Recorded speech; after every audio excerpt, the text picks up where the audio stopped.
What's happening, everyone? Today we're going to talk about how to layer feature bass leads, and we're not necessarily going to talk about each individual layer, how I made it.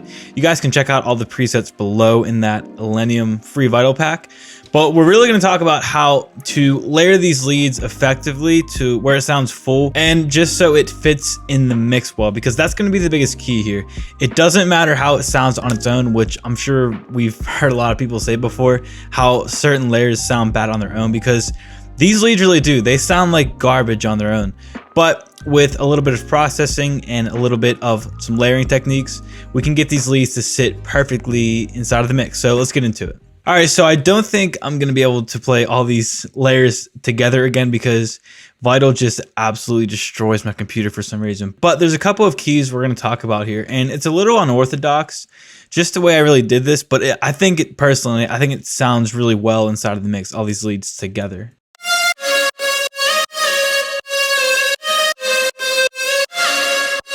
So I'm going to mute the RC20 I have on the entire bus because I'll talk about that a little later at the very end. So when it comes to layering these leads, I like to have a few layers. Now here I have 3. Sometimes I'll have 4, 5, maybe 2, maybe 1. It just depends really. But the first one in this case, this one is that distorted layer. So it kind of sounds like it's coming from like a guitar amp, something like that. But take a listen. And if we take a look at this inside of Vital, it's just a couple of saw waves. We're FMing it from the second oscillator. So this one's 12 semitones up, and we have the volume all the way down, and then there's some FMing going on. This is making it super dirty. So we have some distortion here too, and both of these together are just giving it that really dirty vibe. So take a listen. That one kind of sounds like a normal saw wave, but if we put the FM up a little bit, just gives us a dirty vibe.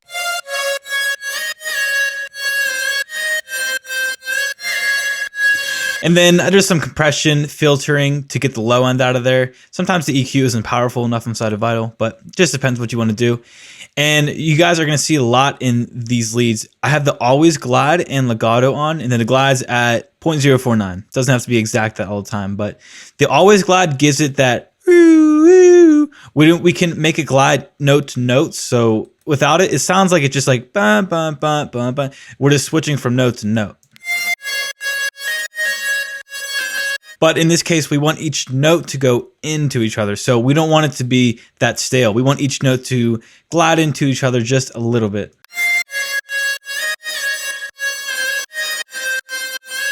In the second layer is going to be some sort of vocal layer.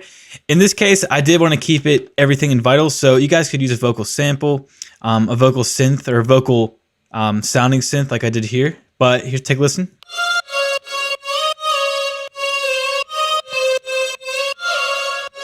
And we have a couple keys here. So the first one is that formant filter. And if you guys aren't familiar with formant filtering, the only thing you guys really need to know is that it makes it sound like it's coming out of some sort of talk box, some sort of vocal, because the way the EQ shapes, the way the filter shapes, it kind of sounds like a vocal. So without that, we don't have that throaty feel. And the pulse morphing and the wave morph, this is also really important too. So take a listen without it. Sounds like a normal square wave, but if we put this pulse up a little bit, it's thinning out that square wave, and it just gives it more of a vocal feel.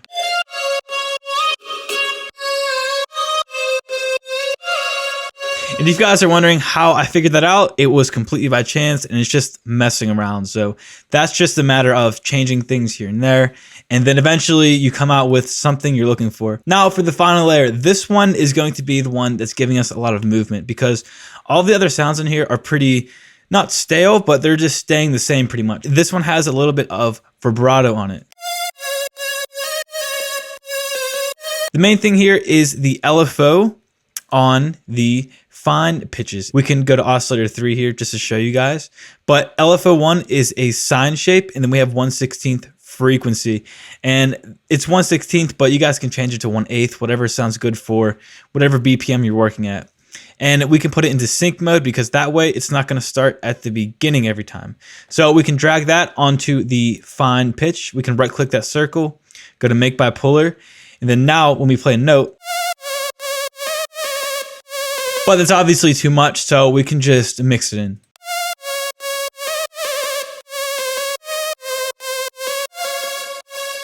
Altogether, I think all of these sound really good, but it's missing just a little bit. I'm going to show you guys how to get that little bit extra crunch to your lead. So here's what they sound like right now.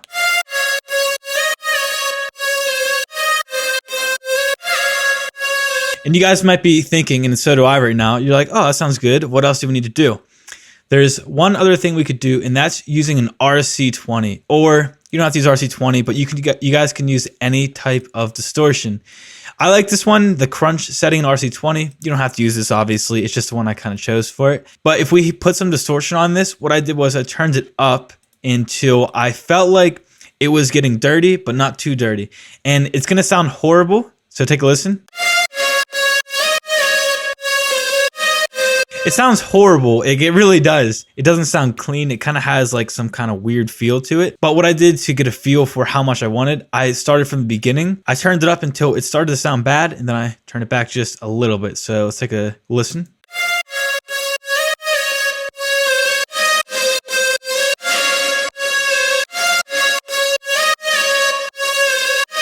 It's distorting them together and all together instead of each one sounding distorted in its own way. They all sound distorted, and it just gives it a lot of glue. You guys hear people say all the time, we're gluing it together, compression. I like to do it with distortion just like this. So it's just giving us more of that guitar feel as well. So here's the lead without that RC20. Still has the same characteristic, but it doesn't have the dirtiness we're looking for. So here it is with that distortion on.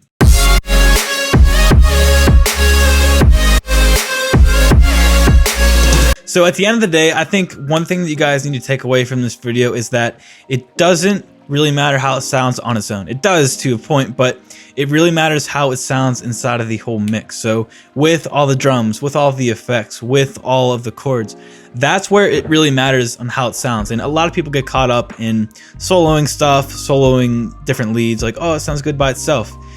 Happens all the time. People still do it. I do it all the time. But just really pay attention to how it sounds in the mix. But the best way to work around that is to just layer things together one by one. But that's it for this one. You guys can check out the free Lennium Vital Pack down below. And I'll talk to you guys later. Peace out.